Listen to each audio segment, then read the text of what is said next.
Well, hello, my silky friends. How are you doing? I've missed you. I like my work schedule is insane, y'all. And so there are times that I just can't. But it's good to see ya. Sherry Faye, hello. Daniel Berry. Whoop whoop. Let's see who we got here. Buckeye. Hey Buckeye, how you doing? Samantha, good to see you. I hope some more people join in just a little bit. Um, I know it. The days. Oh, and here comes Sachi. Here she comes. She's hasn't been here while I was preparing this, while I was researching. Nothing until she's got to give you the tail shot. Yes, baby. Um, this case right here, I don't know, have you heard about it? Because I heard the news. There's not a whole lot that has been on the news that I have seen. Um, but if you have seen this and if you're on the replay, tell me if you've heard anything else. Yes, baby. I love you. Yes, I do. Yes, I do. Yes. Okay. But you know what? I can't see when you're up here. You know that, right? Like, and people can't see me either. All right. Hello, Carol Miller. Good to see ya. Um, I can't. Oh, thank you, thank you. I don't know how much I'm going to see you or you're going to see me with her up here, but no, this case is horrific, and I cover Delphi, but I'm out for right now. The fighting. If somebody, I'm not saying I won't do anything, but look, the fighting is insane, and I am not about the drama. Um, yeah, you're right. Kitty likes the spotlight. She sure does. It doesn't matter whether I'm recording or going live. She's up here. But anyway, have you seen this story? Because what I'm going to do is I'm going to show you like a news report, and this is how I saw it. And then I started diving deeper, and I have questions. This happened in Connecticut, and the news only broke last month. So this is relatively new. And I'm going to tell you, this is one of those trials I'm going to want to watch. But let me take you. Ugh. Okay, it's bad enough when your hair just gets in my face, but when it comes off on my face, it's different. Ugh. Uh, Hello, Angie. How are you doing? Yeah, happy hump day. All right, so let me let you listen to this report. Tell me if you saw it last month. Tonight, the Connecticut woman who allegedly held her stepson captive for more than 20 years is seen on newly released body camera video. Moments after the 32-year-old set fire to their house, authorities say so they would come and save him. Okay, there she is. I think she's got one dog in her hand, and but she's got another one she's asking for. Who else is in the house? Who else is in here? My stepson is in here. The stepmom, Kimberly Sullivan, had placed a frantic call to 911. Please hurry. It's 2 Blake Street. There's a fire. My stepson is in his room. We need an ambulance. When first responders arrived, they said they found a dirty, emaciated man whose hair was matted and unkempt, and his teeth all appeared to be rotten. Well, that's weird. Am I still live? I think I am. All right, let me see if I can get the rest of this to play.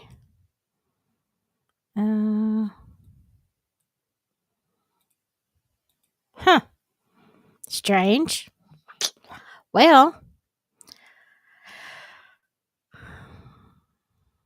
I don't want to. If I refresh, it's going to refresh the whole thing. So let me just see if I can read some. Let me get my glasses out. That's weird. I just watched this prior. It's only 1 minute and 14 seconds. All right. But basically, there's a fire, and this is in Waterbury, Connecticut.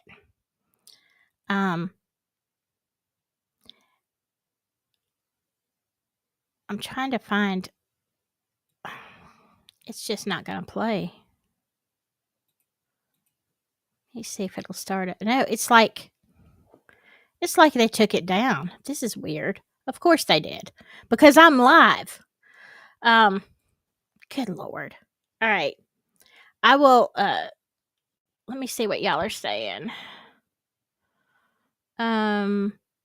Yes. Carol, the media was saying the son was 60 pounds. I heard 68. Yeah, but there are just so many questions with this story, okay? It's not just that. Let's see. Weird case in Georgia. Okay, Buckeye says 2 young men twins found deceased in a mountain area. Was that recently? Yeah, put a link down. Okay. Well, here's the thing with the story with this. The stepmom, frantic, you see she's got the dogs out, but she says my stepson is in there. And we're going to look at some articles and we're going to look at some pictures. There's a lot of stuff to look and study at. But basically, that was the scene of the paramedics getting there. And I don't think they do show him. The news cut it so you really couldn't see his face. You see a man in a blanket getting in the back of the ambulance. And then you find out this man is 31 years old. He has been held captive in his house since he was 11. 11 years old. Now, this is his stepmom.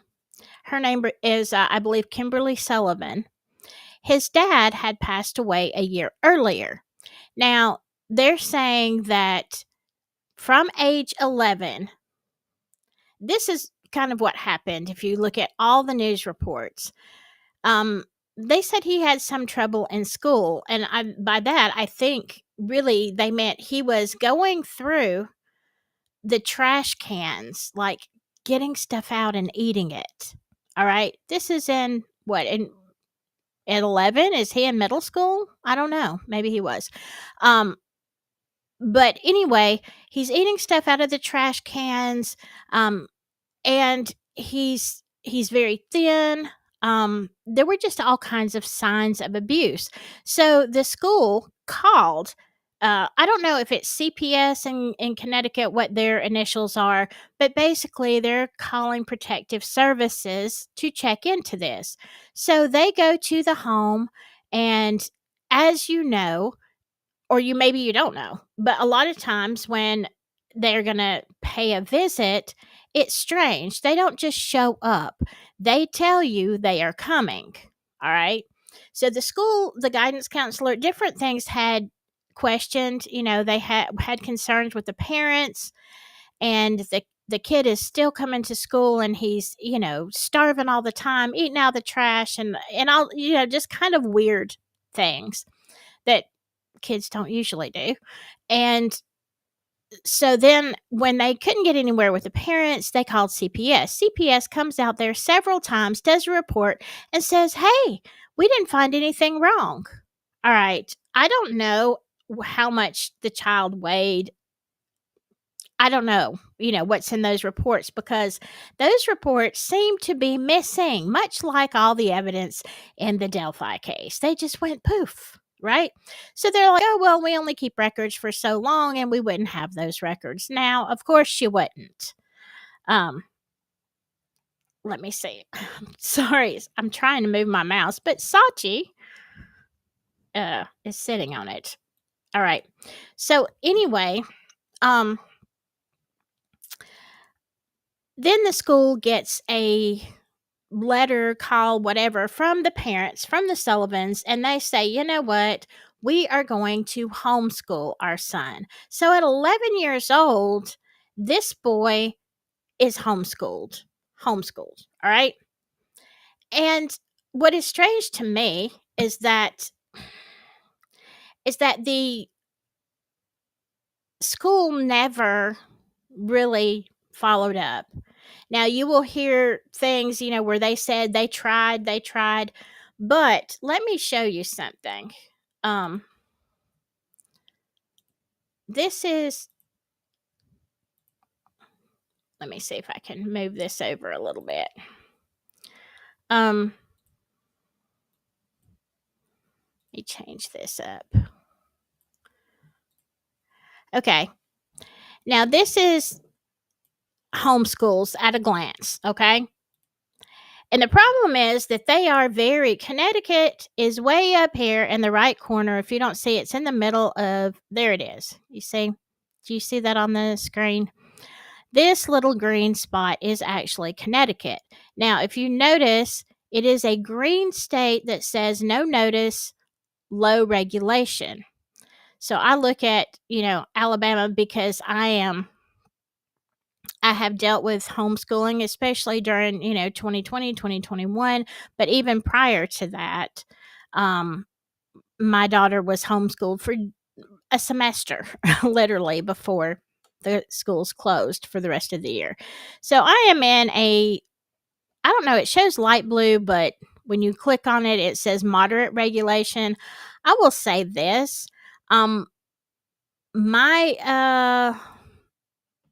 they were very regulated. My area was very regulated. There was a lot of, and we had talked about doing another homeschool instead of that one that was not part of that school. And there were a lot of check-in points. She was going to have to go on campus, even though she wasn't enrolled in that particular school. She was going to have to go and take some,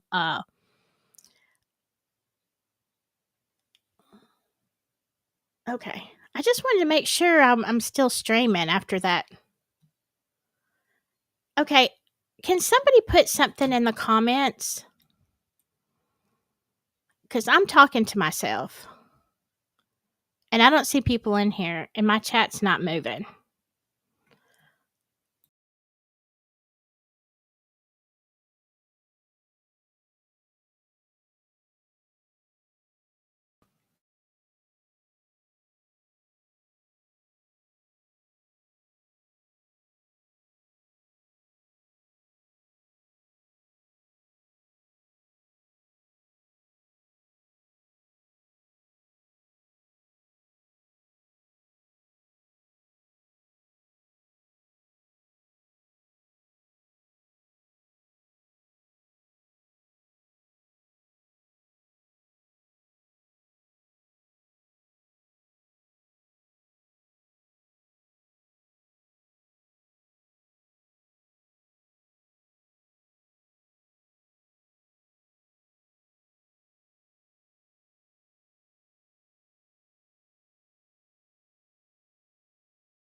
Test. Okay, now we got sound. Oh my lord, y'all. I have no idea what is going on. This is insane. Okay, I can see my sound moving. All right. So sorry. Yeah, I'm having a lot of problems. And I'll tell you what, I'm a little bit scared. Off topic, I know, but I'm a little bit scared with all these blackouts, that are going on over in Spain, Portugal, and France. Like, I'm thinking, if it comes here, like, a lot of people are going to be, in trouble. In trouble. Um, I don't know, but I've been having a lot of phone. It's not just my home internet. I know that because my phone, which when I'm away from here, it's not connecting to the internet. So y'all, I'm just telling you, something not right is going on because I don't usually have problems like that at all. But this started the end of last week, and now, okay, all right, we've got everything. We've got video and audio. Yay! All right, so let's see. Let me say hello to you, Kamalian. Kamalian. That's pretty. All right. Sorry about that. Okay, Samantha says computer systems have been slow and glitchy for close to a week. True, even in the jail, it's not just my phone, and they're hardwired in there, and we've been real glitchy. I don't know what's going on. All right, so let's get back to this story. So, when my daughter was homeschooling, it was very, very strict, and very. So, when they say that we have a moderate regulation, that may be true, I guess, overall in Alabama, but it is in my particular area that is not true. It is highly regulated. Um, but as you can see, Connecticut wasn't. So maybe, I'm just saying, maybe that is the reason that I don't know. I guess, and we're talking also 20 years ago. So did they just say, okay, you're homeschooling? I don't know. Let's look at some other things because I'm going to show you. Let's go to this one. I wonder if I can. Let me see if I can do that body cam video again. Wonder if it'll work. No, still not playing. All right. Okie doke. Well, I'm going to show you some photos, okay? And these are, okay, so tell me what you think. Now, this article says, let me go back to it. It says, I'm just going to read this for a little bit. Okay, these are dozens of photos that show the living conditions of the Waterbury man allegedly held captive by his stepmom for over 20 years. According to authorities, the victim was starved, abused, and locked in a small room for most of his life. In February, he set his room on fire to escape over 20 years of alleged captivity. Now, his stepmom has pleaded not guilty. When he was examined, according to the documents, the 5'9" man weighed under 70 pounds and he was malnourished and emaciated. So we're going to look at some of these photos. And what I'm noticing here, because unless this is a basement, but to my understanding, I thought he lived, maybe I'm mistaken, but I thought he lived upstairs. All I'm seeing here is concrete walls. And they've taken all these pictures without explanation, but I'm telling you, some of them are just like, what in the heck? Okay. Again, concrete walls. So I'm saying, is this something that they built upstairs? Which seems like it would be awfully heavy for an older house. Or is this downstairs? I don't know. But we're looking at a, I'm assuming this is 6'6" door. But the fire started upstairs, so I'm not really sure.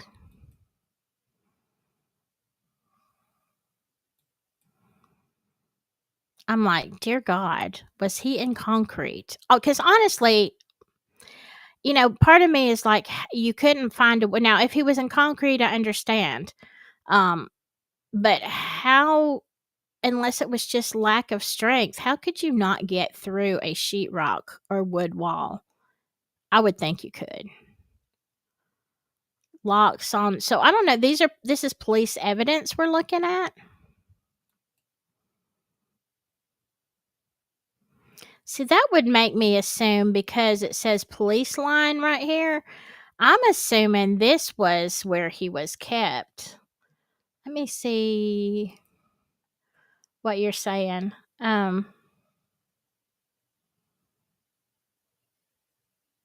Yes, there are concrete block houses, but this one is wooden. Hello, Nicole. How are ya? Good to see you.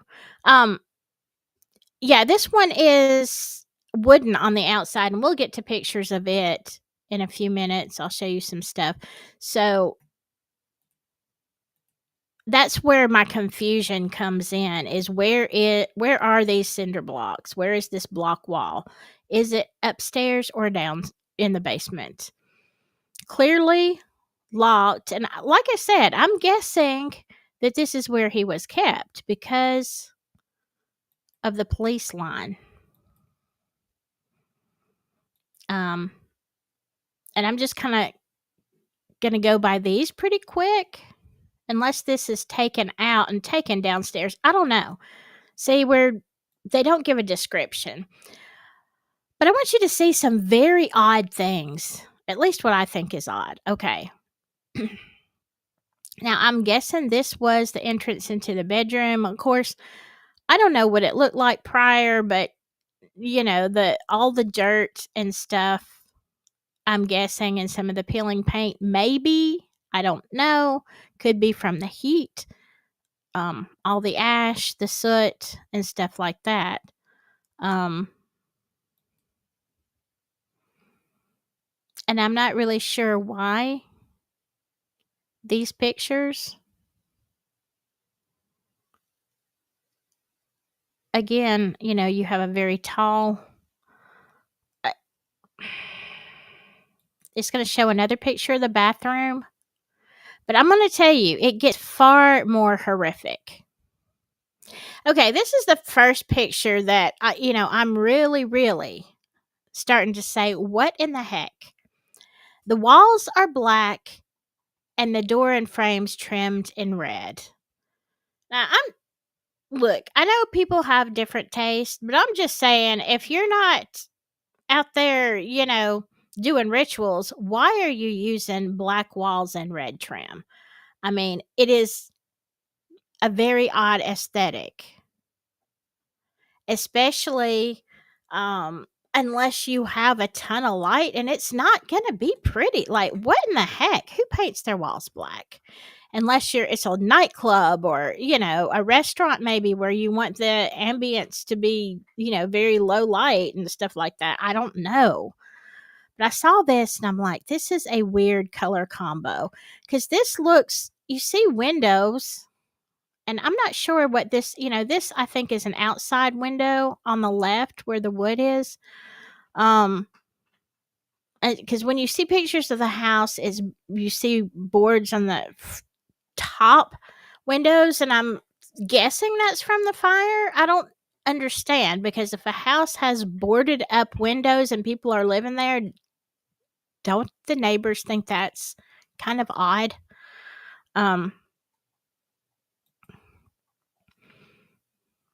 But then, I'm like, what is this? Okay. This looks like another room to the left. I don't know. This hallway.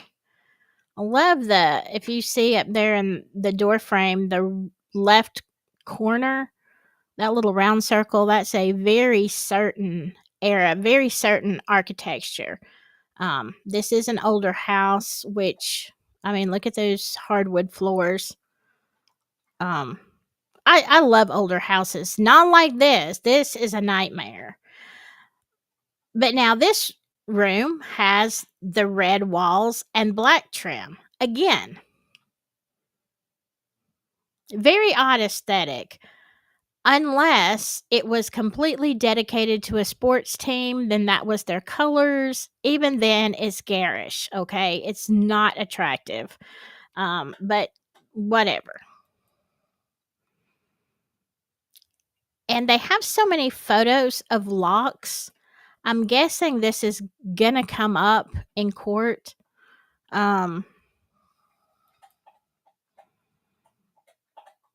I hope this is not the toilet, because we're going to talk about that. Some of the things that they said, that he said initially.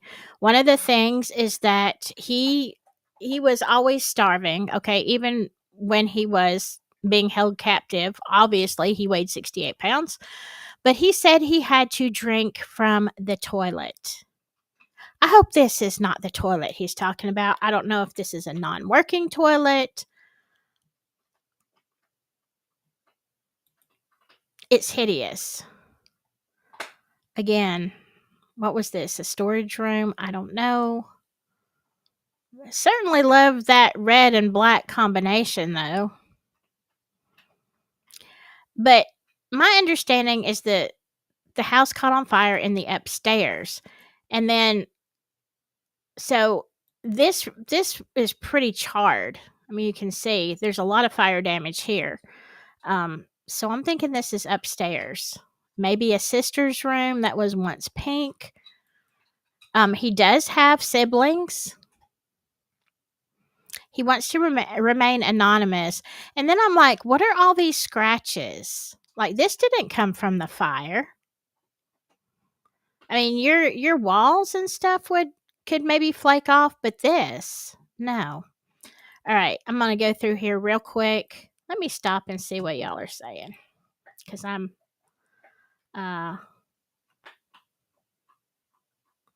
yeah, that can be the only thing I can think. Samantha is like he just didn't have strength. Let's see.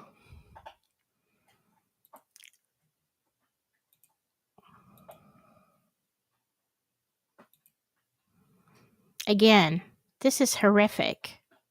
Horrific. I don't know what this is about. I'm just going to go through these really quickly.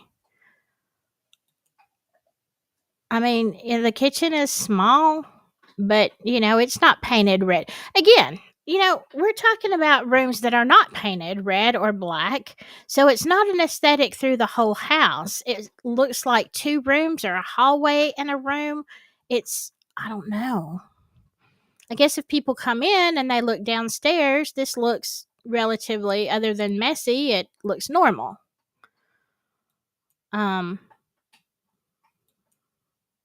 Okay, here's the outside of the house. So I'm assuming that these boards are up there because of the fire, but how did people not see? I mean, I'm thinking that if he was up there, wouldn't somebody have had to, see this? And wonder, why do I never see anybody at the windows? Why isn't there light coming through? I mean, he couldn't have been able to see out. And if the boards were from prior, which they look like new boards. So I don't know. We're almost done. Yeah. I mean, again, then we go here. You go from the normalcy, here, normal kitchen, messy, but normal colors, normal look, to this. Like, what the heck?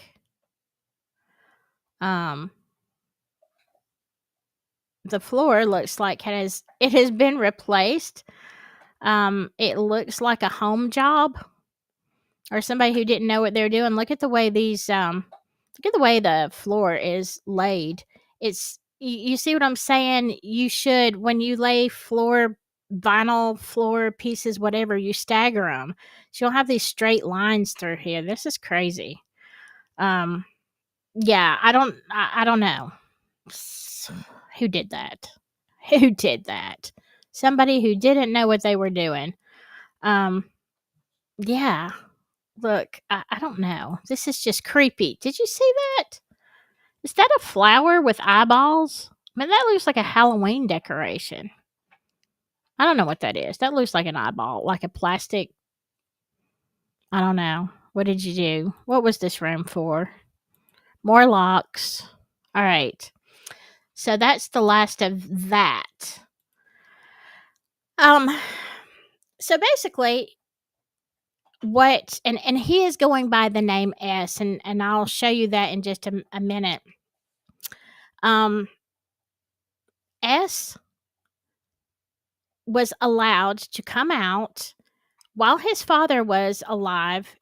He said he was out more. He was allowed out a few hours a day, but only to do chores.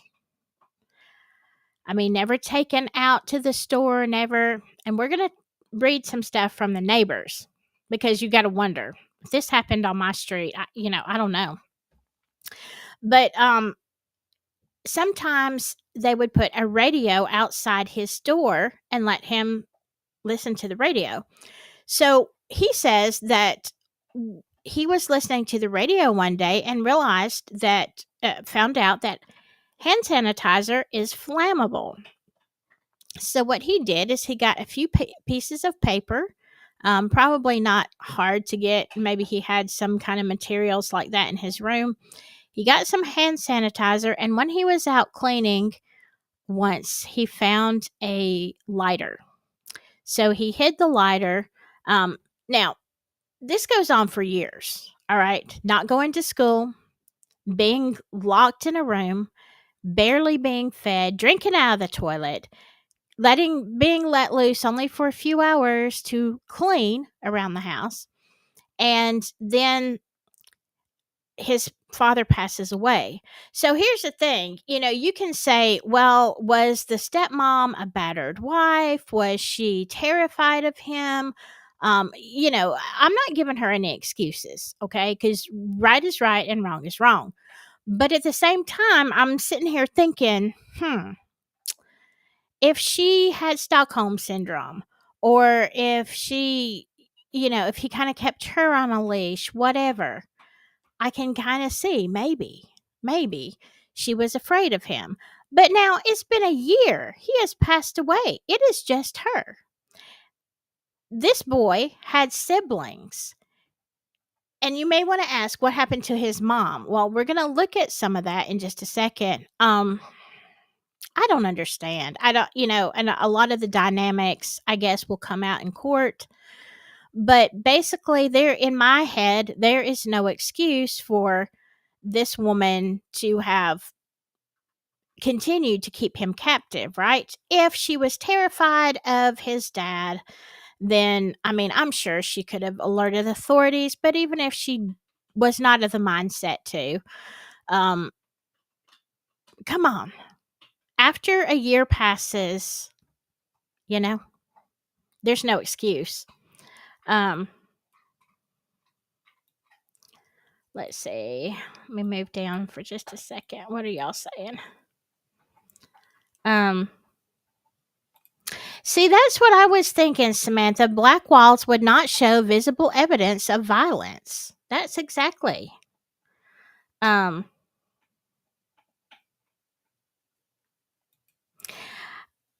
I think, from my understanding, and again, this was a short report on one of the news outlets that I can't play, but I think maybe the boy was the only one that was in trouble, like so hungry, because you know how growing boys are.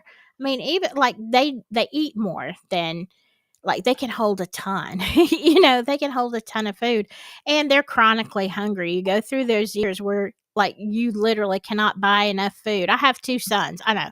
You literally cannot keep enough food in the house, and I used to call them the termites. Everything, I'd go to the grocery store, spend $100 on immediate stuff, snacks, whatever, food, next day gone. Like, I can't do this. So, but yeah, they are just chronically starving. So I wonder if it was his actions at school, because to my knowledge, CPS or whatever was never called on the girls, just on him. So I guess they thought he was the problem child. He's the one that, is going to, get us in trouble. Did either of them say why it happened?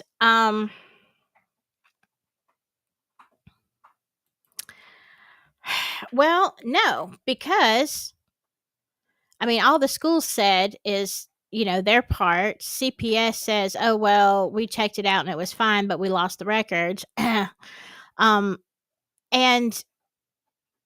the stepmom maintains that she did nothing wrong, that this is not, we'll read some about that. Let me see which one it is.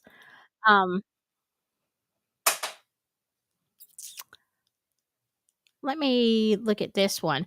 Oh, but yeah, she absolutely says that she is innocent. She's innocent, y'all. This didn't happen. Like, here's the thing. I don't know how you can show an emaciated person at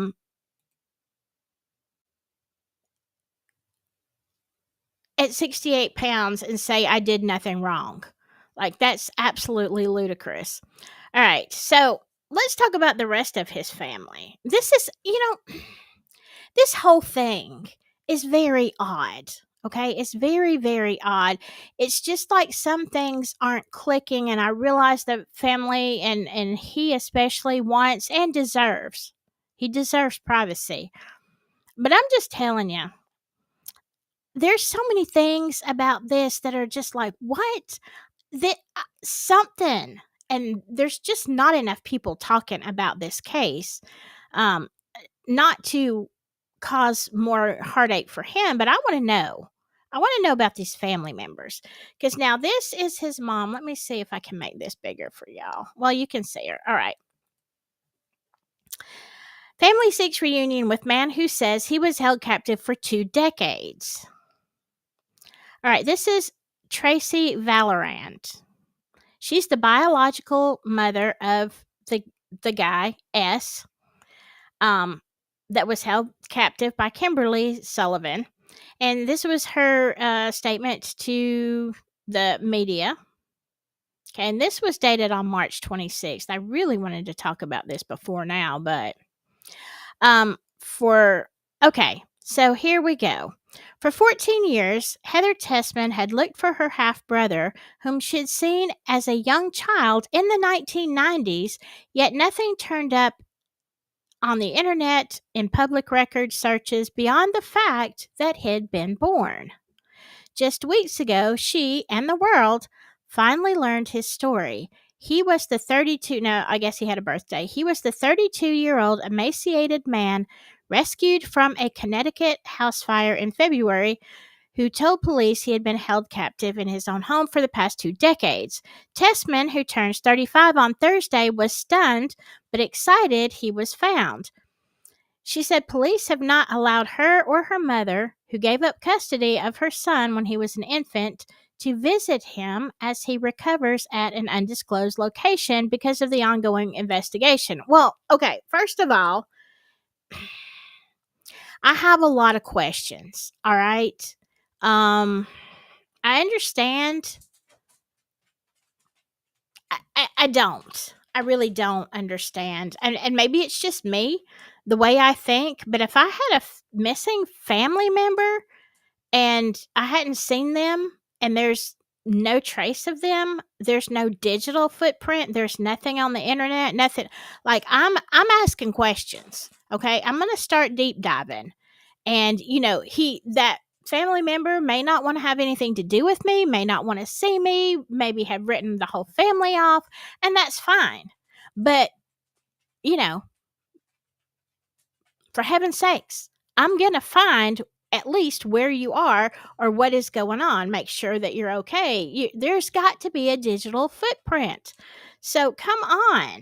Come on. The past 20 years, I mean, we're looking at, okay, it's 2025. So we're looking at what? About 2005, 2004, 2005. I mean, look, the internet was very definitely present. People were using it like, of course, it has just gotten much bigger.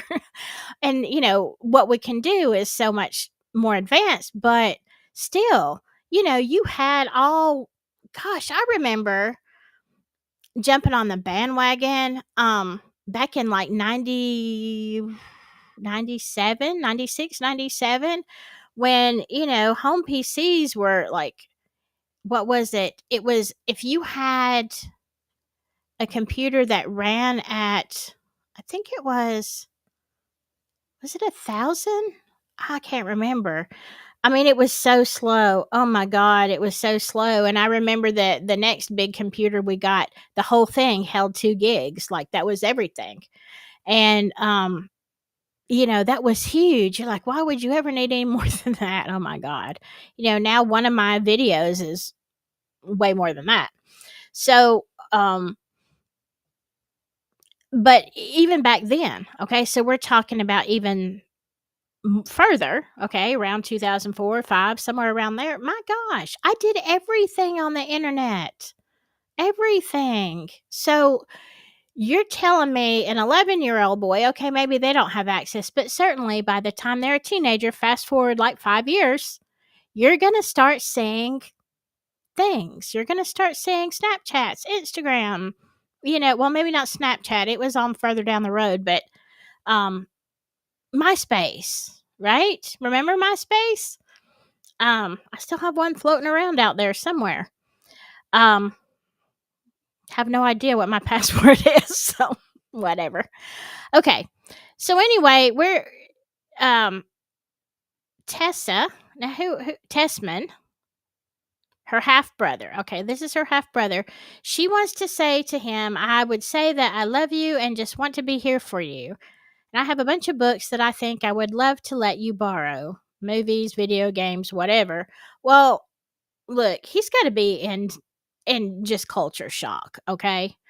So Kimberly Sullivan has been charged with kidnapping, felony assault, cruelty to persons, and other crimes. Yeah, I'm going to say there's a lot of other crimes because they need to go back to neglect, child abuse.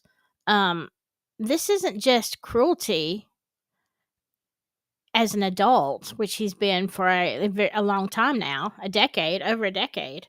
So, oh my gosh. But listen to this. This is what made me really upset.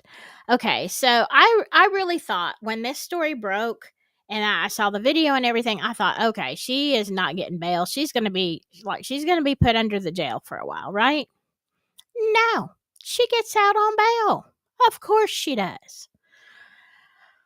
Okay, and it says her attorney says she will not enter guilty pleas. She's free on bail. She is denying the allegations. Look, I want to tell you something, woman. I don't care how you think you're going to deny this, but I'm saying you're seeing a human being at 68 pounds. You've got to know that person is probably very close to death at that weight, especially a male. And locking someone behind a door, what? How? How are you going to deny this? This makes no sense to me. But this is what the lawyer says. I understand the whole world has jumped on those allegations and has already convicted my client. Yes, we have. Guilty.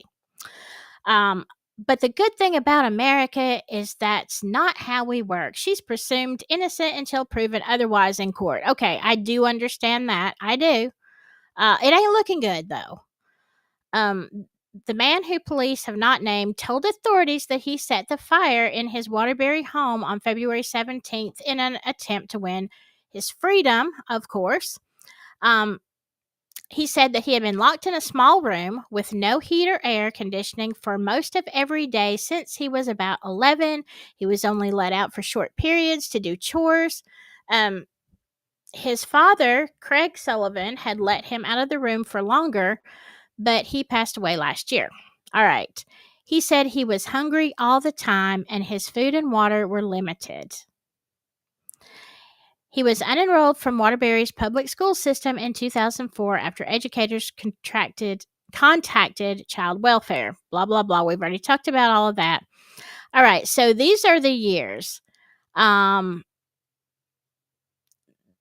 Services and the Waterbury Police visited the home around 2004 and 2005, and they saw no cause for concern.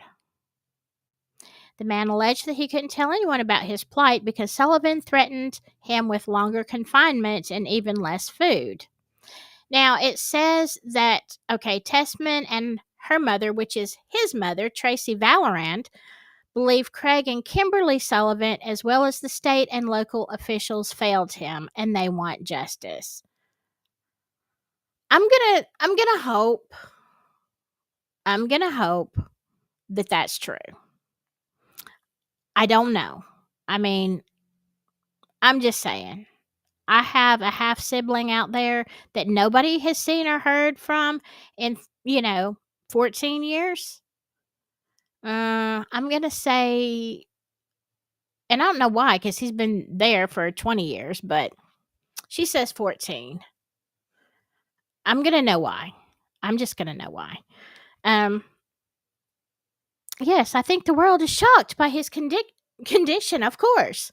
Like, How can you not realize that someone is so frail and malnourished and mistreated in your own home?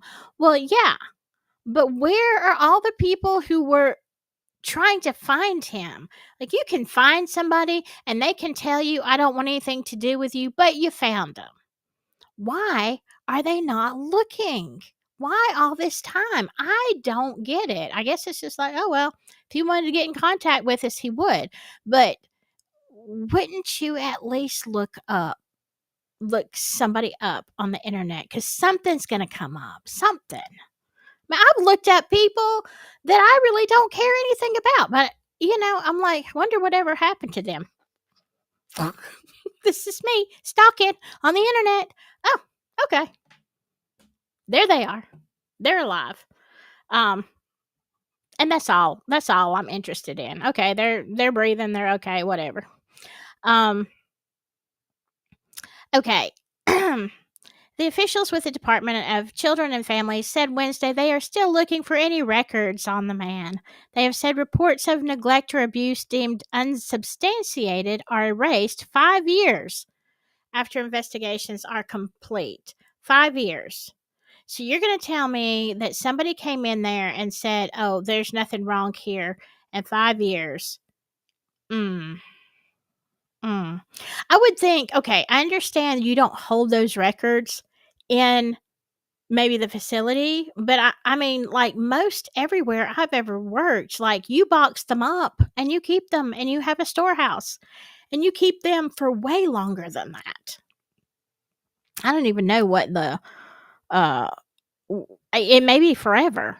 And this is why a lot of places are, doing digital records and scanning and stuff like that, because it's easier to, have something to save it digitally. Okay, Valorant says, now this is his mom, says she hasn't seen her son since he was 6 months old when she gave up custody, which she said she thought at the time was in his best interest. She said Craig Sullivan would not let her see her son, and she had looked for him with Tessman. Okay, she says she looked for him. I was heartbroken, angry, and there's just so many emotions, etc., etc. Now, here's the thing with me, and again, people are different. And when you give up a child, there's always that possibility that they're not going to want to see you. But I have a child. I don't know what the circumstances were. I think in one interview, Valoran said that she felt like she had no choice, that he would be better off. So I don't know what her circumstances were versus the dad's, but I guess she gave up all parental rights. And I mean, if he had custody and she was having to pay child support and couldn't afford to, I can kind of see, well, not really, not parental rights. I don't know. Like, people sometimes are in a situation, right? But here's the thing. You're going to tell me I would know the day that my child turned 18. And on that day, I would be looking for him. I would certainly be looking for him on social media. I'd be looking for him everywhere. Even before you figure the kid, you've got a teenage son, you figure somewhere, and they live like 30 minutes away. I'd be looking, going all over the town. He's got to work somewhere, right? Wouldn't you? I would. I mean, I would, even if it was just, I didn't want to disturb his life, but I wanted, as a mom, know that he's safe and he looks healthy. I would be seeing what kind of car does he drive? Does he look good, healthy, happy? I maybe I'm a stalker. Am I just a stalker? Is that what it is? Because I absolutely would. I would have hunted him down. All right. Hello, Carol. How are you? Yeah, I remember dial-up internet too.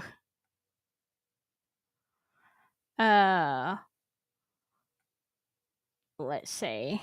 Samantha says, I tried to look up my full sister on the internet and my niece about 5 years ago, and there was literally nothing, even back to places we were as young adults. Some people do stay off the grid, but young people don't. Young people don't. I think it's harder. I have looked up someone uh every which way, and even that footprint I think ends around 1993. And knowing this person, I know that they would love social media. Okay. So I'm like, there are no death records. I'm like, where is this person? Not that I ever want to see them again, but just for my own peace of mind. And then I'm like, what did he end up in the witness protection program? Like, did he disappear because he was involved in some nefarious things? And they never like did a death certificate because he just vanished. I don't know, but that's suspicious to me, right? I'm always going to be looking for a reason. Um, I don't know but usually any job, like somehow, you're gonna be. Yeah, I would. So, Samantha, did you ever find them? Um, I mean, get it. Have you looked at it? Neither one had any social media and no public records. That is bizarre. I mean, I'm hitting up Intellius. I am. Spokio, all those. I'm gonna be like, somewhere you've got a footprint. Um, let's see. All right, let's look at. So, okay, and then just recently there was some, like a week or so ago, S did make a statement, and that's one of the last things I'm going to read to you before we end. But let's look at this. This is the neighbors. Let me get back. Let's see what the neighbors had to say, because we all got some nosy neighbors. Maybe you are the nosy neighbor. I mean, I don't know. It's okay. Sometimes it's okay to be nosy. I'm nosy. I really don't get into my neighbor's stuff, but I'm pretty sure that somebody in my neighborhood is committing crimes. Just saying. Nobody seems to care, but it's pretty obvious. Okay, neighbors of Waterbury man held captive grapple with the horror movie uncovered on Blake Street. Yeah. Okay, so this is the house. And I would venture to say that at one time, and I don't know what the neighborhood's like now. I mean, it looks about, I don't know. Yeah, I don't know the area. I would say at one time this was probably an affluent area.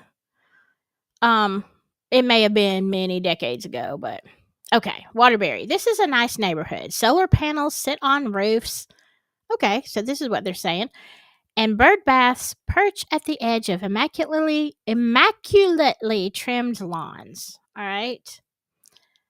So, Waterbury's town plot section has served as a gateway to the American dream for generations, etc., etc., etc.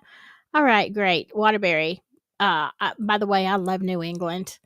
Connecticut, Massachusetts is my favorite. I've been through parts of Connecticut, like all up in there. Very nice. Very nice. Okay, so this is after she was arrested, and a state prosecutor said the facts are something out of a horror movie. I agree. They absolutely are. So she was charged with first-degree assault, second-degree kidnapping, unlawful restraint, cruelty to persons, and reckless endangerment, and then released on a $300,000 bond the next day. What? Her attorney says she is innocent, and the man who told police that he was imprisoned was free to move around the house. I'm gonna say, what is that Maury used to say? The what was the results? Whatever. is determined that was a lie. This is my prediction. They're going to say that was a lie.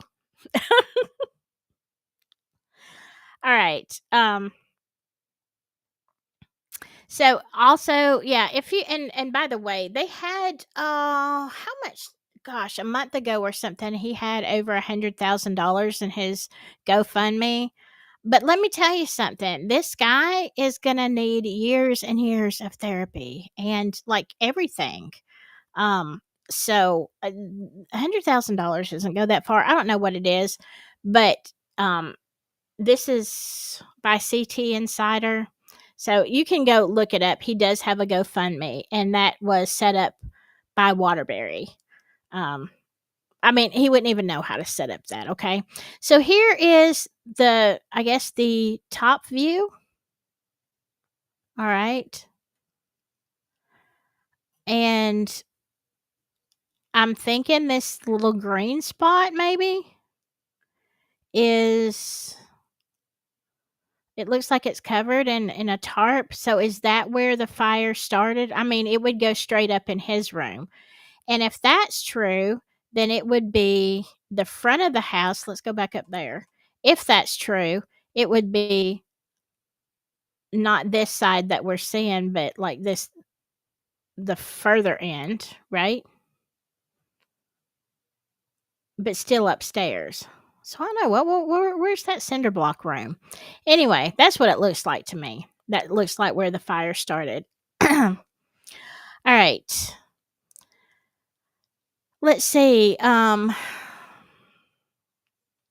it looks like a normal, middle class house? I guess it depends on where in Connecticut. Probably still very expensive. Connecticut is notorious for that. Um, all right, so they were talking to Zephyr Guanera.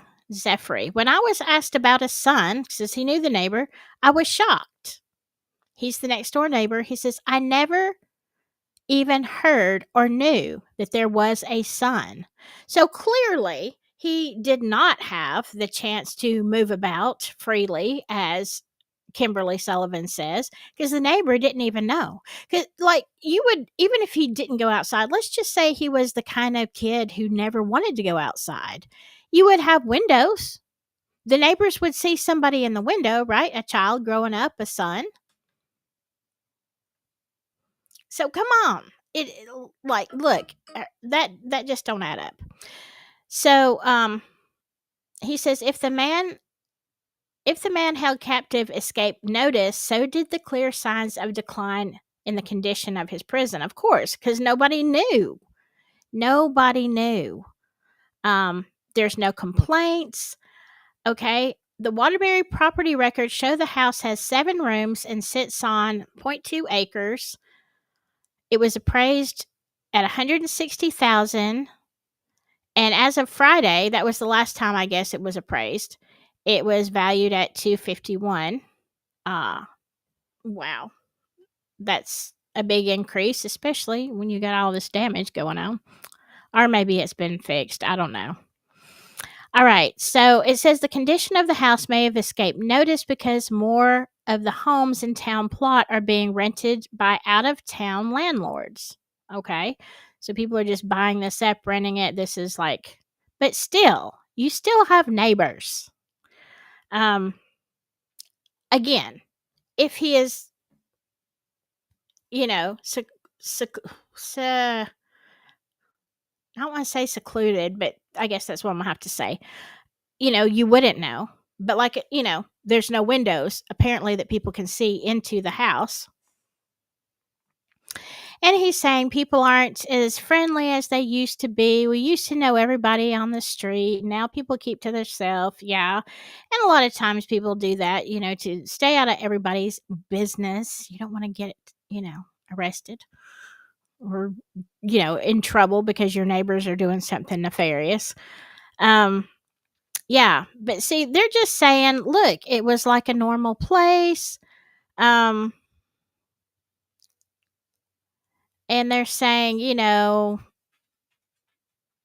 they're just giving the different reasons. Some immigrants, whatever.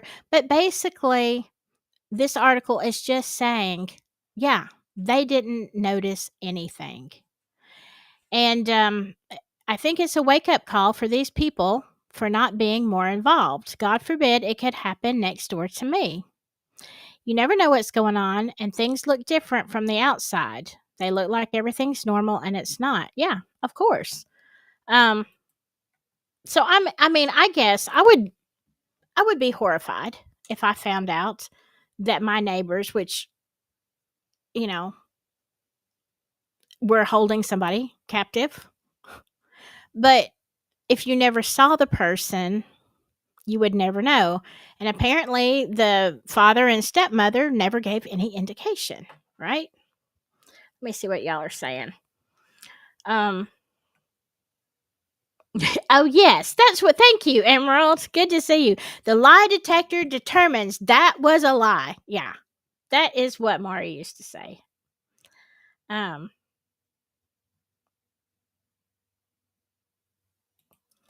Exactly, Samantha. If he had freedom, neighbors would have seen him helping unload groceries from a vehicle or some such. Yeah. So see, this doesn't hold water. And but my question is also like the rest of the family. This guy, okay, and Reddit says, let me look and I'll tell he had two sisters. What were their names? Allison and something else. They also knew, okay? They obviously left home at some point. The sisters knew he was there. So you tell me how, okay, let's just, whatever. Let's say the mom is just trying to cover her own bottom now. All right. And I don't know. Maybe she really has these feelings. Maybe she's 100%. I have trouble with that. I just do. As a parent, I have a lot of trouble with that. Again, I would be stalking my son. But what about the rest of the family? What about his sisters who were living in that house prior? How do you leave a house knowing?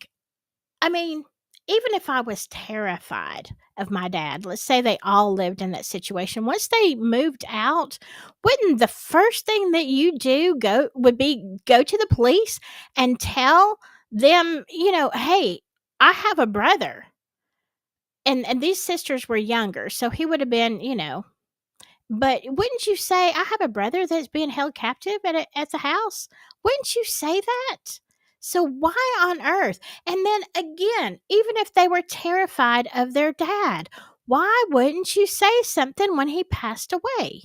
I y'all, I just don't understand this case. I do not understand how so many people, it's not like he was an only child and nobody knew they had one. This guy is got a lot of family, even estranged family that live 30 minutes away. All right? That's still your family. And you're not going to want to know what happened to your nephew or your cousin that you've heard about but never seen and family, they just say, "Oh, well, that side of the family really doesn't want to connect with us." Okay, I get it, but I would still look on social media. And when I saw that there was no social media, then I would be having big red flags. Okay, why not? And I would be asking questions. Hey, when's the last time anybody saw him? And I'd be calling up the sisters, saying, when's the last time you saw him? Or did they go over there and just never say anything? Like, this is madness, okay? This whole case is madness because there's too many people that could have said something at any time during these 20 years. I mean, even when his younger sisters got into high school, at that point, you're not an adult, but you've got some sense, all right? You could still go to the guidance counselor and say, hey, there's some crazy stuff going on at my house. Like, my brother is being locked in a room and he can't come out. You know, why? Why did nobody say anything? And you know that he was not in good physical health. You could look and see that he was malnourished. So, how are you going to look at a sibling and not call somebody, not tell somebody? My God, that's the first thing I'd do is, when maybe at that age, whatever age that is, that you're like, oh my gosh, this isn't normal. Because if you grow up that way, you kind of think it is. And then at some point, you realize this isn't normal. That is when you go and you report it. You shout it from the rooftops, whatever. The point that this man has to be 31 years old and set fire to a place. So the firemen, let me tell you a sweet little part of this. The firemen are, of course, the ones that rescued him. What is very interesting is on the last Halloween that he was seen, so he was either 10 or 11 before he was taken out of school, his costume for that year was a firefighter. Now, I thought that was a very nice little nod to a horror story, that he would go as a fireman, which I know a lot of boys do that when they're kids. But I just think it's one of those interesting little details that make this story even better. Let's see. I agree, Emerald. I agree. It's ridiculous. Um, you know, it's easy sometimes for me to say scream MK Ultra because of bizarre circumstances, but I agree with you. Why not? It's almost like they were brainwashed. Like, what kind of crazy is this? Could it be? It could be. Oh my God. It would make sense. I agree, Emerald. But I'm going to show you one more thing. And this is the last thing that he said. Let me make sure I get this good and in there where you can read it. Okay. All right. Now, this is on April 15th, and this is a long statement by him. But, from the time this news broke to now, we have heard nothing except, the mom, wants to reach out now, and his half sister. And, let's see, the stepmom, she didn't do it. It's a lie. All right. But this is according to him. So, okay, here we go. Again, we see the house. So I'm saying that I'm thinking his room, based on the roof, is somewhere over on this left side. All right. So I'm going to show you what he said. Let's go right to the top. I am a survivor of more than 20 years of captivity and domestic abuse, S writes. I was held prisoner in my home from the time I was taken out of the 4th grade at age 11 until 2 months ago at age 31, when I purposely set the fire that has helped set me free. I am speaking out today to begin the process of reclaiming my life and to have my say in how my story is told. He added that he feels much better and stronger than he did when the emergency workers pulled him from his stepmother's burning home last month. The 32-year-old man went on to thank first responders and healthcare professionals. Let's see. Okay. This is his full statement. Please call me S. This is not the name given to me by my parents when I was born. I am choosing a new name for myself, and I will use that name as I reclaim control over my life and my future. My name is my choice, and it is the first of many choices I will make for myself now that I am free. I am a survivor of more than 20 years of captivity and domestic abuse. I was held prisoner in my home from the time I was taken out of the fourth grade at age 11 until 2 months ago at age 31 when I purposely set the fire that helped set me free. I am speaking out today to begin the process of reclaiming my life and to have my say in how my story is told. And I think, let me just stop here for just a second. I think it is very important. Um, Even though I am covering this story and I really want more information, I think it is important that at whatever time he can tell his story that he does it in his way. Um, I I guess my biggest thing is just I want to know why. Cuz I don't know if he even really knows why. I want to know why and how these other family members did not search for him. Okay. I am much better and stronger than I was the day the first responders carried me out of my home. I am beyond grateful for the care I have received. Okay, we already read that part. In addition to all of your care, I appreciated the chance to have my first ever birthday party to celebrate turning 32. So you're telling me you didn't have 1 through 11 birthdays? Like you never had a birthday party? Okay, that right there, if that is true, and of course, family members should be able to confirm, that is child abuse. I mean, it don't have to be a big expensive deal, but like, especially if you're doing it to other siblings, like, I don't understand. So, he wants to thank Safe Haven of Waterbury and everybody who has given to the GoFundMe page. Let's just go. Um, I'm grateful to the conservator and my attorney who will help guide me through the legal process ahead. They have been invaluable to me, and I am grateful for their tireless support. Much has already been said that tells part of the story of the abuse I endured. Someday, perhaps, my whole story will be told.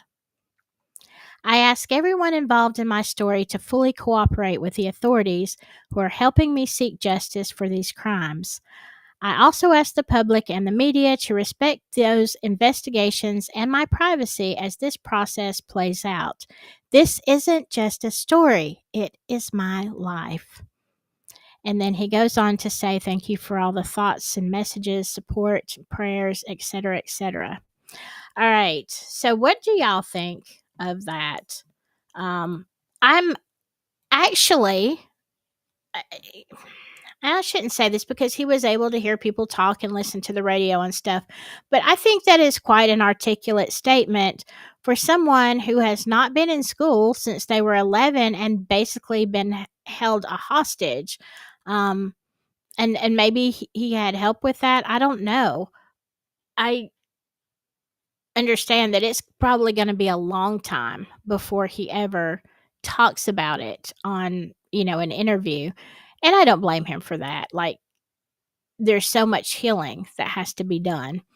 But, I am kind of amazed that he didn't say anything about his dad or stepmom, like, not directly. I guess, I don't know. Could they sue him for slander? Probably not because it's true. Um, but you know what I'm saying. I think the first thing I would have done is definitely named people, my abusers. But again, I say that having a personality and constitution that was not locked in a room for 20 years. So, how would I be under those circumstances? I don't know. I really don't. It's, this is such a sad case. Let me see what y'all are saying.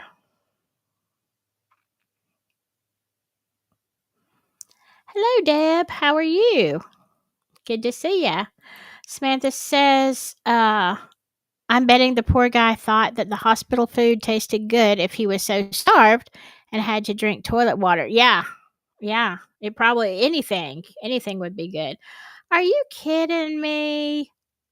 Samantha, you're 59 and you've never had a birthday party? Oh my gosh. When is your birthday? Yes, I agree, Emerald. Let's throw Samantha a party. Can we do a yeah, we need to do that. I need to know when your birthday is, Samantha. It can be online, like some people with you, like we need a duel. Oh my gosh, I can't believe that. Like, why did you never have a birthday party? Like, is it just like a family thing that your family didn't do that? Like, I have a friend from Ireland. She is a lovely person, like absolutely the best, very generous. But to her, having a birthday, she thinks birthdays are ridiculous the way that we celebrate them here.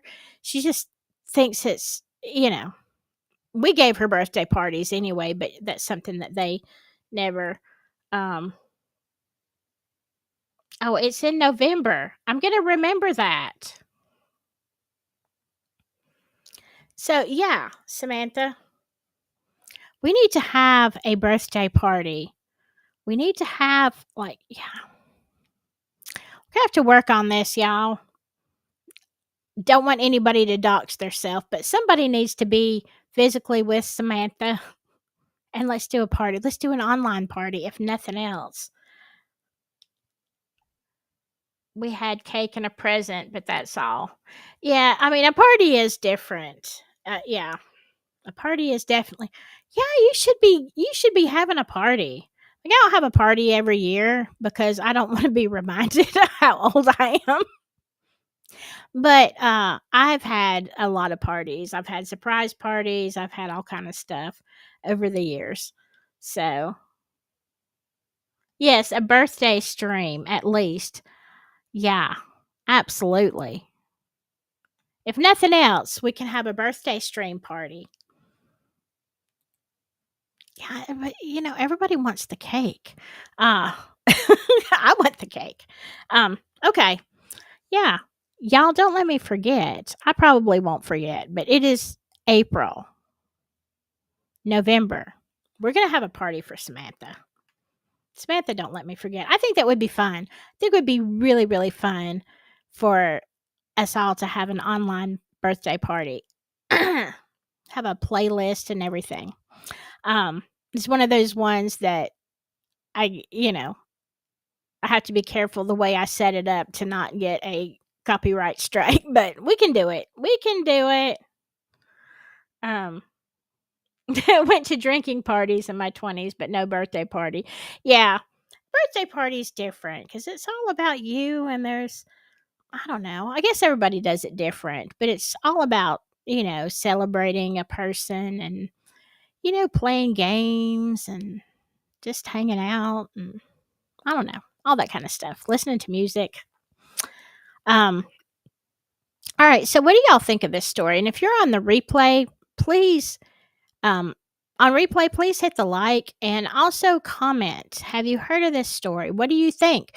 Do you think, this is my big question, do you think that everybody in the family could just have ignored the fact that this kid was missing for 20 years? Or is it deeper? Is there some kind of secret? Is it MK Ultra?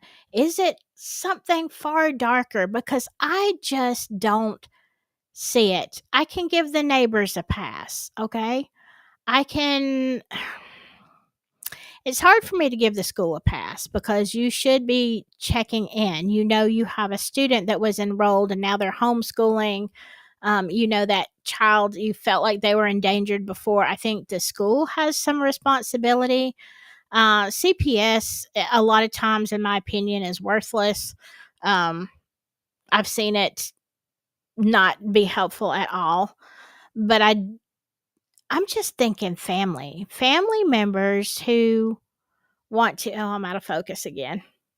Family members who say they love you or they live with you or whatever. How do you let this happen? Um, I want to see this trial. I'm sure there's going to be a trial because she's saying she's not guilty. I want to watch this one, and God knows how many years that'll be. Um, but I'm very interested in what happens with this. All right. Let me see what y'all are saying. What? Yes, lock her back up. I can't believe this woman is out. I really can't.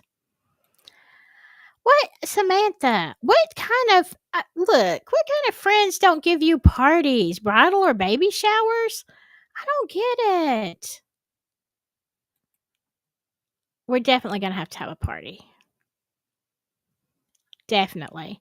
I won't give you the kind of birthday party I gave my daughter. Was it year before last?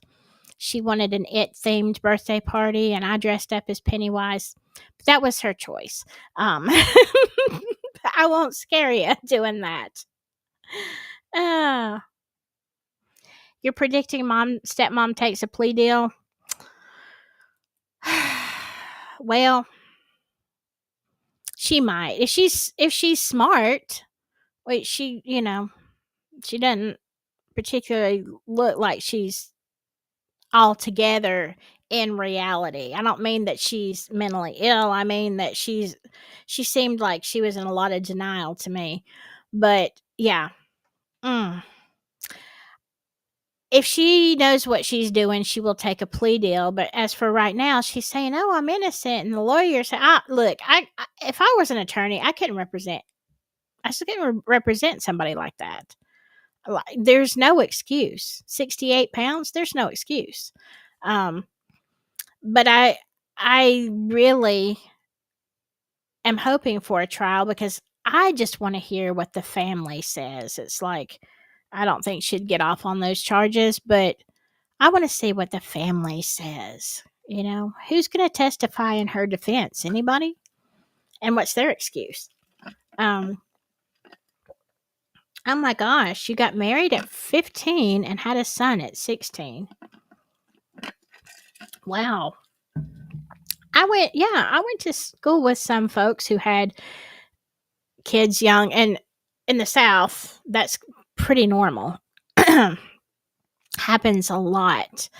And I mean, look, there's nothing wrong. I waited till later in life to have my son, but look, there is no, in my opinion, it's not always easy, but there's no bad time for a baby, right?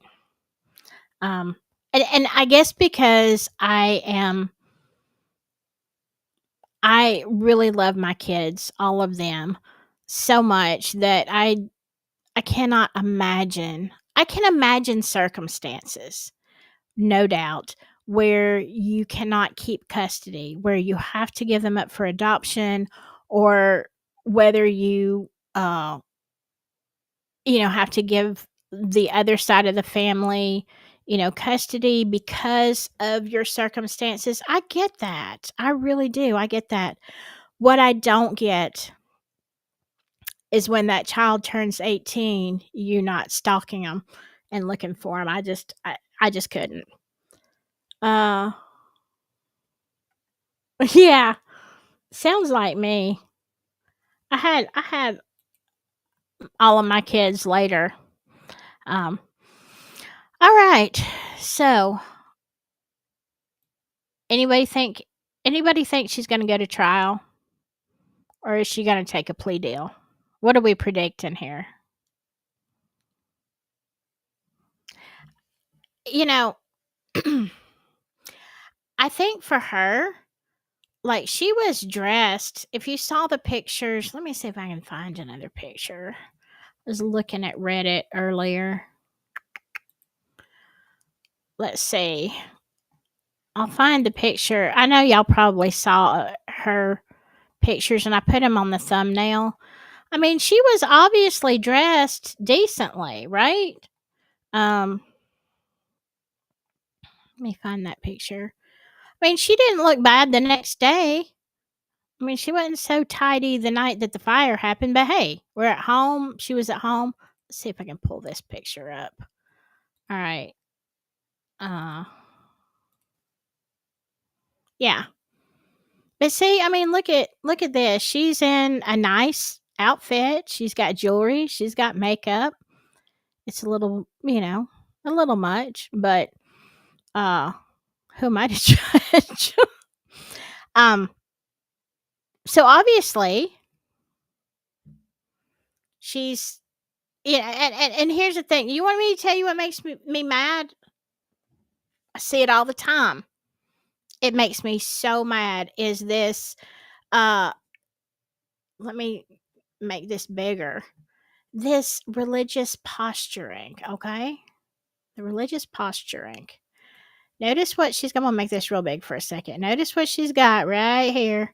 She's got her cross on. She's got her little cross on her neck. And, I'm not saying I don't know what she believes. Obviously, she doesn't believe in humanity, you know, basic decency. But it's the same thing that I thought when I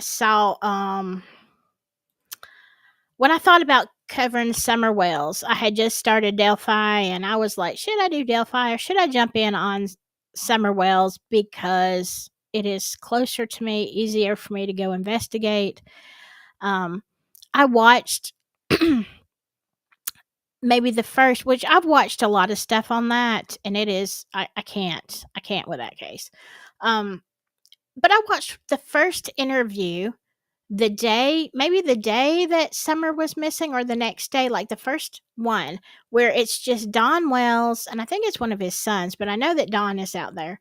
And the first thing this man says is he starts talking about, you know, his church and something about his church and praying. If you pray, he's talking very gentle and soft and like, we need your prayers and our church is praying and I don't know, I don't know if he talked about a prayer group or what. I don't know, but I want to tell you something. The first time I saw that video, I looked at him and I thought that is total BS if I've ever heard it in my whole life. And I bet this man don't even go to church, but on Easter. That was my opinion. Well, as you go back and you look at all the interviews with Don Wells and stuff, it's like, yeah. But see, this is what people do. That when they want to be perceived a certain way in the media, they put their crosses on and, they talk about God and all this kind of stuff. And I'm like, God ain't nowhere in there. He was nowhere in that starving your stepson and keeping him locked up like an animal. So don't you be wearing your cross and telling me God anything. All right? Because you're going to really make me mad. And you need to quit doing these postures and trying to make people believe something because there is no excuse. None. Absolutely none. 68 pounds. Locked in a room. His dad is dead. There is nobody holding any kind of weapon on you making you treat him like that. So you need to quit because that's BS. And I don't know who would believe that kind of crap. That gets me mad. Hey, Prof, how you doing? Hey, Prof, let's do a live soon. You're the only one. I'm going to tell you this. You're the only one. You and Low Life are the only one. Low Light. God, I knew I was going to do that. The only people I will talk about Delphi with. I am so over it. But this case makes me furious. Furious. Let's see. Summer's mom would take her to church and sleep through the service. Oh, I don't doubt it. I don't doubt it at all. I mean, come on. And the thought, look, but that does make me angry. Because you're completely, and then it makes everybody that goes to church look like a moron, right? Then they think everybody, it's stupid. This is not a representation, okay? And these people, Don Wells and Kimberly Sullivan, they need to quit with the BS because all it does is make me mad. And when I see something like that in a situation, even if somebody could give me an explanation as to why she might not be guilty or it might not completely be her fault, I see you wearing that cross, and the first thing I'm going to say, which is what I did, liar, liar, liar, and this is a total psyop, sort of. Anyway, you're just trying, like you're just posturing, and there's nothing real about this. All right. Um, hey, Lisa. Yeah, so many psychos out there. Yeah. A lot. Hey, Shay Watson. Hey, you know what? That is one lady who knows a lot about, and I'm not going to tell her business, but I'm just going to say this. When it comes to CPS cases and where they fail, Shay can tell you a lot, okay? She can tell you a lot of stuff that's horrific. And, in my opinion, everybody failed this man. Everybody, the school, CPS, his family, the neighbors, I guess, kind of, maybe not totally, but everybody in that his immediate family, his extended family, this man literally had not one person on his side. So I understand why he thought, okay, I'm going to set the house on fire. And I'm sure he thought, well, either I'm going to die, but I'd rather be dead than live this life that I've been living for 20 years, or I'll get rescued. Thank God he got rescued. So, there you go. All right, I am going to, what time is it? I am going to cut this off because I've really said everything that I can say about this case. We don't know that much. We know enough to ask tons of questions, like what is wrong with the family and why haven't they said anything? I'm guessing they're all trying to lay low. I don't know. You can go on Reddit. They do name some of the members of the family. I have not tried to search them out. I mean, it's one of those things. Again, the sisters, I don't understand people that lived in that house and left. I don't understand it, and I have no tolerance for it. But anyway, um, I just wanted to put that out there. Yeah. And remind people with everything else that's going on in the world that this is something that still, I want to know more information because I feel like ultimately it was the stepmom's fault, especially this past year. But I want to know how many people were involved. And it's not so much because it's a case that's going to be prosecuted like she will be. Um, but I think it's the dynamics of how do we let ourselves become involved and not do anything? How can you be a family member and not go that extra step? What kind of mindset? And what was it? What kind of control? Because this is important. It's important not just if you're in that situation, but it's important to notice, to remind people if you see a situation that doesn't seem right. You know, obviously, an 11-year-old eating out of trash cans because they're starving, everybody should have been following up on that as well as the family. All right. I I think I'm not gonna last time I did something, people were asking for the bungler, and I'm trying to get with him to do another episode on something. A lot of AI crimes going on, but we could talk about anything. Um and I'm going to go live on Spooky, my other channel, either tonight or the next night. I miss y'all. I really do. I'm just know that when I'm not here, the Delphi stuff really gets to me. And I'm so disappointed in so many people. Like, you have no idea. I am so disappointed in many people. Um, and I'm not even talking about, people who are my BFFs. I've watched the the antics going on the last few weeks, and I really don't want to tell people that I cover Delphi because it makes us all look like idiots, right? And I don't like that. Um, all right. All right. Bye, Prof. And I'm going to say goodbye to all of y'all too. I'm going to end it. Thanks for hanging out with me. I don't know when I'll be on again, but soon. because I can't stay away from y'all. Stay safe out there. Whatever you do, stay silky. Bye bye.